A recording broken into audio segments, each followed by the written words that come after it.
back to another episode of Beating Alpha. This is episode 112, and we have a very special guest on. His name is Barry Flavin. So Barry has been investing in real estate for over 8 years. He started by rehabbing and selling several of his personal residences. He then used the proceeds to purchase 30 single-family rentals. After realizing the many opportunities that real estate has to offer, he shifted his focus to multifamily, where now Barry owns 387 units as of 2020. So prior to pursuing real estate as his main focus, he had a successful career in software sales, followed by air traffic control. Barry's passion ultimately lies in real estate investment relations. He enjoys sharing his knowledge and opportunities with current and future investors with a focus on stable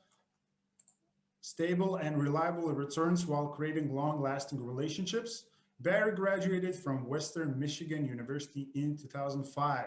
And of course, for more information, go and check it out, the website, which is newmissioncapital.com. And again, the social media links, Facebook, Twitter, Instagram, whatever Barry's have going on, we're going to include as always down below. So Barry, I appreciate you joining today on the show. Hey, welcome. Glad to be welcomed on the show today.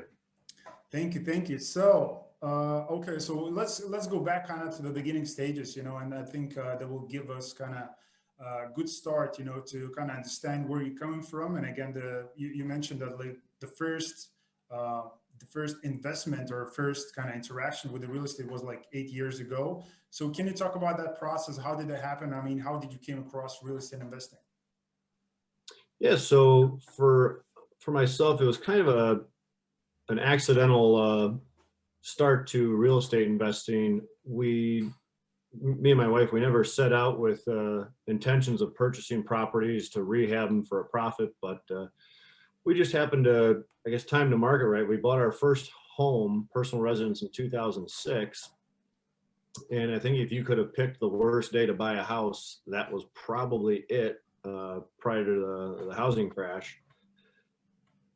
We found her, like most people, kind of in the hole on that. And we had been paying down the principal, and we just wanted to refinance like a lot of people, and we couldn't. So we made a couple runs at refinancing, finally got fed up with it.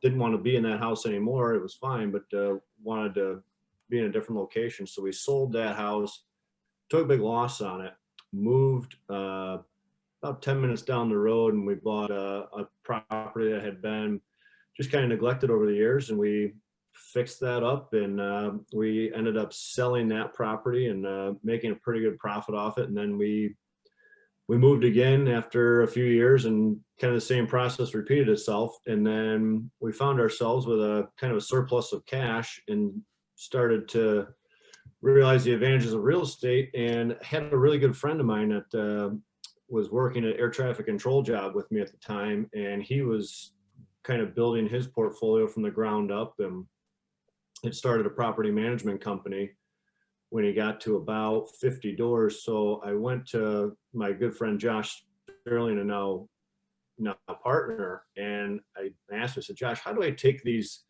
proceeds and actively put them to work in real estate? How do I start building my own little rental portfolio?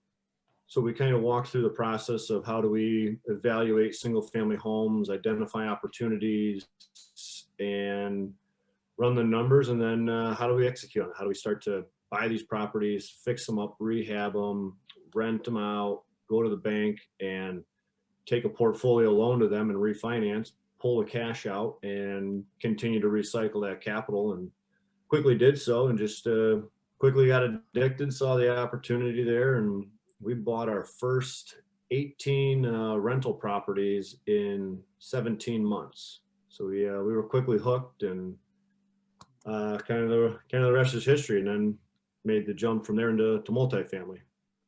Got it. Okay. So that's the kind of interesting story. So anybody that you knew, I mean, does your family or somebody from like close relatives, have they been like ever involved in real estate, or that was kind of it from a like coworker that worked with you?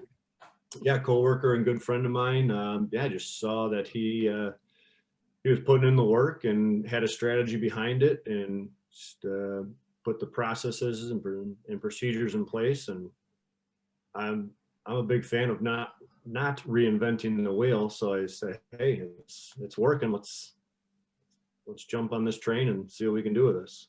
Got it. And you kind of find yourself like the back was against the wall again with a house that you bought like 2006, and you probably were like, hey, look, like what we're gonna lose, like we need to do something, right? And again, you trusted the guy because you worked with him for probably quite some time, and it made sense, as you said, at that time. So again, can you talk about kind of your first deals when you started to acquire? Again, you had the 30 single family rentals that you acquired over time. So can you talk about the first deal and how did it start at kind of your first journey, like into the real estate game?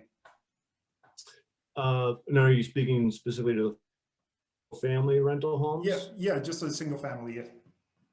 Yeah. So what we did is we opened up the kind of the listings, the MLS, and just started to identify some properties that were below market value, and we could identify those to say, yeah, those need to be fully rehabbed, and if we did so, we'd be able to build in kind of that buffer, that equity, the sweat equity that we'd then be able to take. So we'd buy them cash, we'd fix them up cash, and then take them to the bank at bundles of 4 or 5 homes that we owned free and clear, which is where that initial cash came in handy to acquire these homes. And then we would take a mortgage out, a commercial mortgage on these properties, and we would recycle our capital, and we'd get the money back out of them. And after we did that, we would have cash flowing properties that were continuing to appreciate. And at the same time, we now had tenants in place that were paying down the principal for us. Yeah, so kind of those first few properties, we timed the kind of the tail end of the upswing of the housing market crash, where we were still able to get in and acquire properties pretty easily for the first couple of years. And yeah, we quickly spent all the proceeds we had, and then had to quickly get comfortable with borrowing money from private lenders just so we had more access to cash. We really just started to tap every kind of cash avenue we could. We would pull money from retirement accounts, just open up lines of credit. So that's kind of how we got the initial cash to get started. Got it. And do you still have all the properties, all the 30 properties, or have you sold them? I do, and that was another big part of my strategy. When I sat down with my good friend Josh, I always told him, I said, I want to be a real estate investor. I don't want to be a landlord. So we came up with an agreement where, again, he already had all of the processes and procedures in place from a property management standpoint. I said, I want to buy these, and I want to have your company manage these assets. I don't want to have to deal with listing these to be leased up, going through the leasing process, and then just the general day-to-day operation of collecting rent, maintenance calls, and it goes along with running the properties. So we were able to acquire them, and then even better yet, we would pay their company to manage the rehab process, which kind of expedited the process for us as far from a growth standpoint, where that freed up my time to then go and evaluate more properties, put in more offers, and work with the bank and talk to people about private money and continue to grow from that side of things, while somebody else was out there managing that rehab process. Managing contract is a battle in itself. Yeah, definitely. So now we kind of uncovered how we were able to acquire, 16 deals in 17 months, So now we know the process, how we've been able to do that. Thanks, Joshua, again for exactly. Yeah. So, exactly. No, it was a key part of our growth for sure. Being able to kind of farm out that piece of it, and there's a cost associated with it, but I saw the benefit far outweighed the cost from just an acceleration standpoint. Yeah. And do you still continue to work with Joshua? Well, I'm still sure like he still manages the 30 unit portfolio, but are you still currently actively looking for new single family deals? We do still, we're not as active in the single family space. We'll still acquire one if it comes to us through previous relationships that we have with wholesalers that we've worked with in the past. But now our main focus is in the multifamily space. And so me and Josh do still work together and more closely now than we ever have, where when we started to see the single family space start to get more and more competitive and dry up from a deal and opportunity standpoint, we then started to say, hey, you know what? Well, kind of back up a little bit. Josh started to kind of push me in the direction of, hey, you need to start buying some multifamily properties. And I started to push back on him because he had already acquired a few smaller multifamilies on his own. And I said, well, why aren't you going to go and start playing with the big boys, start some bigger deals, kind of a whole get out of the way so I can buy some of these smaller buildings talk. And we put our heads together and we said, you know what, Josh, you already have the property management piece of this. And where I fit into the puzzle is Josh said, hey, you seem to have a pretty good network of people that would be interested in investing in multifamily if we can start to put some syndication deals together. So we started to reach out to that network of people, talk to them about deals that we were going to start to target and put together and the types of returns that we'd be shooting to achieve. And we started going and talking to brokers about larger deals and underwriting bigger deals. And we've now closed four larger syndications and hopefully got a couple more good projects in the pipeline here. Got it. Okay, so kind of like the message that I'm getting, because like you again know a lot of different operators when it comes to multifamily or single family, and everybody kind of says the different thing. Well, at least people in different markets, because again, like you're in Michigan, so maybe that's a completely different story. But people talking about multifamily kind of being saturated. And that's why more people are moving to single family residences, but you doing the opposite. And maybe that's what's happening in your particular market. But coming back to the point when you said the single family like properties, and again, you're looking, like from previous relationship with the wholesalers, you're looking for them to come back with you if they're going to find good property. So maybe you can explain us like what type of property, like when it comes to criteria, what are you looking for single family?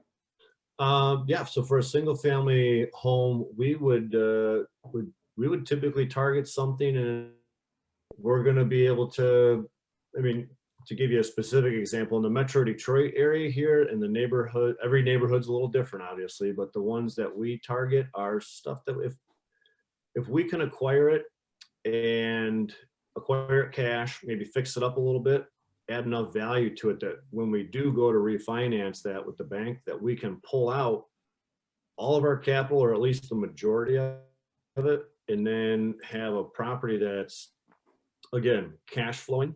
I've got most of my money back out of it, so I own that property essentially for free or close to it. And it's going to be in an area that's going to continue to appreciate, and I want to have a tenant in there that's going to continue to pay down the mortgage for me. Principal pay down. So the strategy behind the single family, are you going to keep it long term? I mean, forever for the cash flow and appreciation, or are you going to sell it as let's say, as a portfolio and just move the capital to the multifamily? So our strategy on both the single family side of things and the multifamily side of things is we are long-term hold investors. We want to hold stuff as long as it makes sense from a depreciation and tax advantage standpoint. We're after the mailbox money. We want to just continue to acquire properties that are good, reliable, cash flowing properties that we can continue to steadily add value to. Now, if we can find something that we can turn around and add a huge amount of value to, absolutely, we're going to go after that one for sure. But our main focus is just a good, reliable kind of we always say like a kind of a B to a C plus asset, worst case scenario in a B neighborhood. So again, we're targeting areas that are densely populated with a lot of jobs. Gotcha. Okay. So going now to the transition part and moving towards multifamily, can you share like what type of experience did you had? Because we're talking about kind of, single family properties, and now we're moving to commercial. Of course, you had a lot of experience, building your 30 unit portfolio, for the single families. But what was your experience like when you closed, or maybe the process that you went through to close the first multifamily deal? Yeah, so that's where the partnership really started to come into play and start to evolve. And me and Josh were both able to really start to leverage each other's strengths, where Josh has the previous relationships with a number of strong brokers in the area. So that allowed us to really start to get a first look at a number of deals. And then from a property management and operational standpoint, again, we were able to leverage everything that Josh had kind of built from the ground up. He had started the same as I did, buying single family homes. And when he got to roughly 50 doors, he tried to farm it out to another property management company and was never able to find somebody that could do as good of a job as he was doing already. So he bought a small office building, hired a full-time maintenance person and a full-time office person, and that's now grown into 28 employees today, managing roughly 800 of our units, our portfolio, and then managing about another somewhere between 2 and 250 for other investors. So managing a little over 1,000 units now. Wow. So, and then I guess where I brought in the value to the relationship was, Josh doesn't really have much of a desire to go out and deal with the kind of the investor network of people, which is it's another full-time job in itself. And not that he can't do it. He's also been a contributor of raising capital, but Josh doesn't wake up in the morning and say, God, I can't wait to go have coffee with this person or get on the phone and talk about these deals and returns and structures. Just like I don't wake up and say, all right, I can't wait to go to the office and deal with employees and contractors and lawyers and everything else. So I think it's a great partnership as far as who brings certain skill sets and desires to the table. Yeah, and it's pretty incredible that you're being able to find a partner just like Joshua, just like working with him closely. I mean, it's been a blessing probably for you. Just realizing. Absolutely, yeah. For both of us, once we kind of partnered up and we started going to the investor base and talking about larger numbers and larger acquisitions, it helped us both to scale. It definitely accelerated the process for me, and same for him. It's allowed us both to really grow the portfolio and grow the investor base. Got it. So 387 AUM currently, and you mentioned, is it like 4 different properties that you have in that 387 number?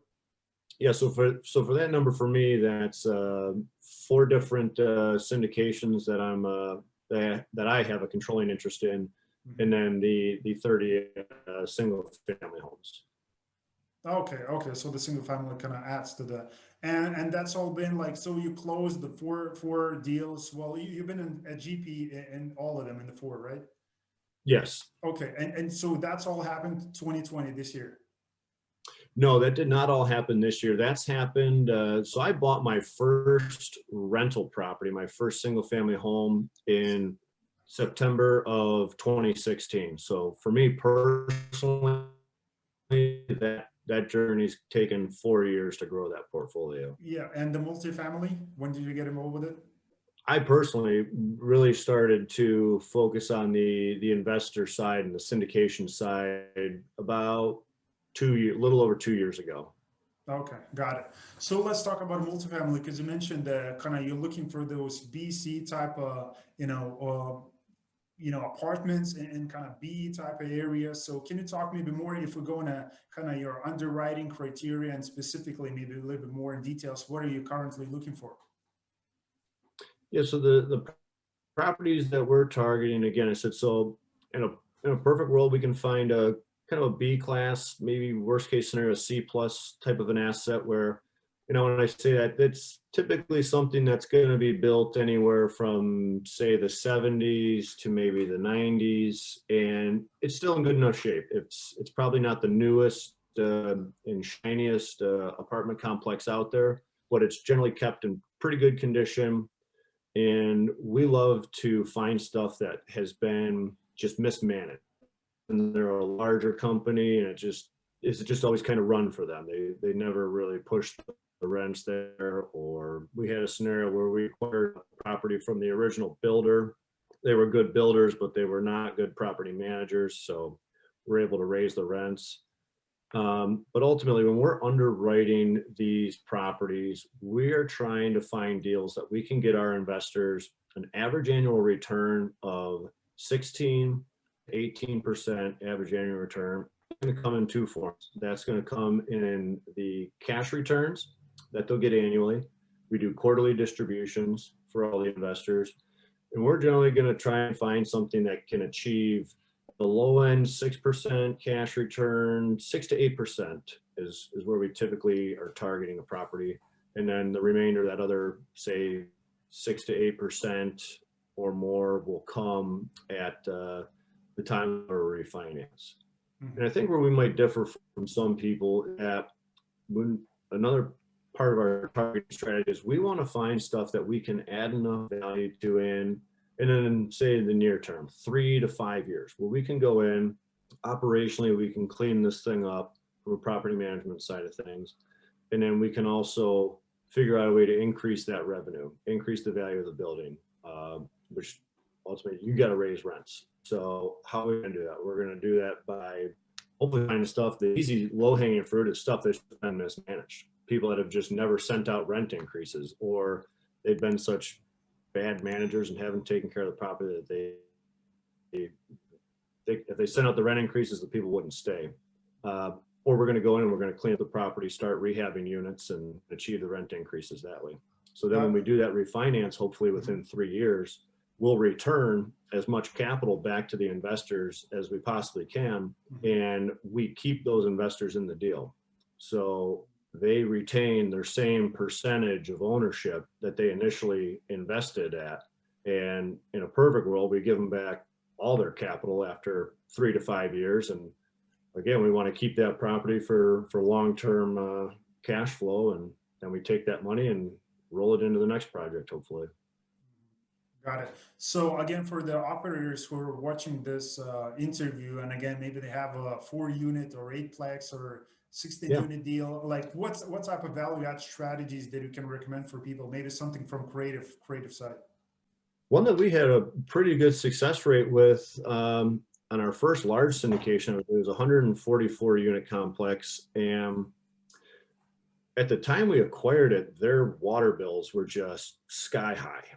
I forget exactly what the number was, but for a ballpark number, we should be around $400 a unit annually for water. And I don't think they were quite double that, but they were at least $650 to $700 a door in water. So we hired a company to come in and fix a number of leaks, and then replace all the toilets with high efficiency flow rate toilets, and all of the fixtures, put in all the high efficiency shower heads and sinks. We were able to get that water bill down and produced a significant savings. So that's just one small area that we were able to add a bunch of value to the building. Okay, got it. Okay, thanks for sharing that. So when it comes to maybe you know the number off the top of your head. If you don't, that's perfectly fine. But like, do you know like the sales volume when it comes to the multifamily sales, like per year, like in your state? Like, is there a lot of properties that on market, and is there a big sales volume going on? I don't know that number off the top of my head, but I do know that there's a pretty good amount of volume moving out there. It's highly competitive. I can tell you that. We look through a lot of deals to find a few that work. Got it. So my following question is, besides making those broker relationships happen, is there some other strategies that you use to source deals also? That's our main source of deal flow for us. There's some owners that we do know in the background, just that we've dealt with personally over the years. We haven't acquired one yet from those people, but there's there's definitely buildings that we have kind of in our pipeline that we're hoping to make an acquisition in the future on those deals. But yeah, the main source of our deal flow comes from some of the larger brokers in the area that we've built relationships with. Got it. Got it. Okay. So you mentioned you have more than a few deals coming in through your pipeline. So again, I'm sure you're looking at the deals constantly. So what is the overall strategy for 2020? How many more deals are you planning to close on until the end of the year? Deals closing this year. I don't see us closing any more deals by the end of this year, but we do have a number of offers out there, and we're hopeful that we'll get one or two of those under contract, and hopefully those will be set up to close probably the first quarter of 2021, hopefully. Okay, good. So kind of the question that I have again is going to be a little bit more esoteric, but I think you're right on time when it comes to your personal like cycle where you are in the business. So, I mean, you're meeting a lot of people. Like, it's a pleasure again to have you on a podcast and spend this quality time with you today. And I'm sure you've been on multiple podcasts before, and you're talking with multiple investors, brokers, and a lot of different people. And I'm sure meetups, networks, when that was possible prior to the COVID. So, yeah. But when you're meeting all these people and like doing all this business work, like, what is the legacy that you're looking to leave behind you? Oh, that's a tough question.